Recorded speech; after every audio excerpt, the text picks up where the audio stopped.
everyone watching us tonight. It's my first time to also attend your show, my first debut. Thank you. Thank you so much. My contribution on this is, when I look at it, Article 88, I think of the Constitution, outlines everything about, sets out the foundations of the IEBC.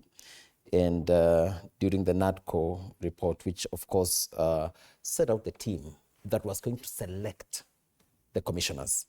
And Kenyans were asked to apply from across, the board. But of course, there were parameters that had been set in place to make sure it is representative, it has all the technical expertise that would be required to be able to carry a credible, whether it's delimitation of boundaries, whether it is the elections, people of great impeccable character.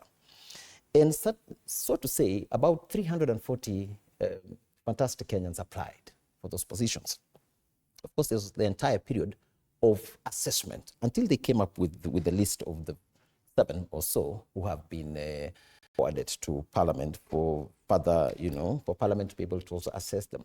Of course, when it went to JLAC, when the real business in Parliament, by the way, Debal, happens in committees, that is where you get the entire report, analyzed report of what others have, of the analysis that have happened before.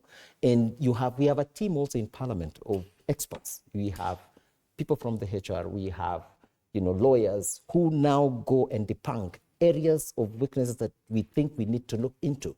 And as far as my senior was talking about and say, sometimes we don't give a lot of attention, I want to say that we depend on also a lot of analysis that is done behind. And based on the same, when the team, the committee, now have been able to go through all of them, and they do a report, that is another summarized version that is also brought in to us to be able now to use that to debate and look at the areas of weaknesses and of course the strengths of these individuals. And many times, by the sheer fact that you've gone through the entire of that process, you are getting the finest of the finest. By the time it gets here, unless there are considerable reasons as to why we should not be able to give you that opportunity as Parliament, and to say, the least, Debal, there are even cases of cabinet secretaries who have been interviewed, you've come through the entire process, but in Parliament you are able to reject.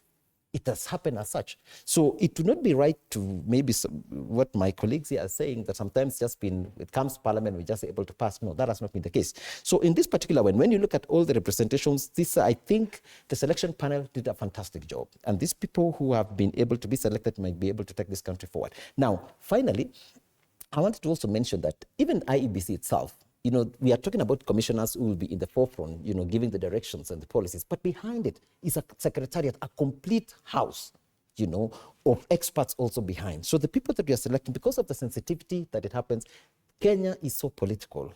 We are so political. Even when you are selecting the selection panel itself was a big problem. People went to court, and we are able to deny Kenyans also, because there are many Kenyans who don't have representations in the various units, whether they are MCAs, whether they are in Parliament, whether in Senate. There are many constituencies that don't have that right. They are not enjoying the right of representations in the various categories. So when people went to court with, it got to a point where it had to get into a level of negotiation.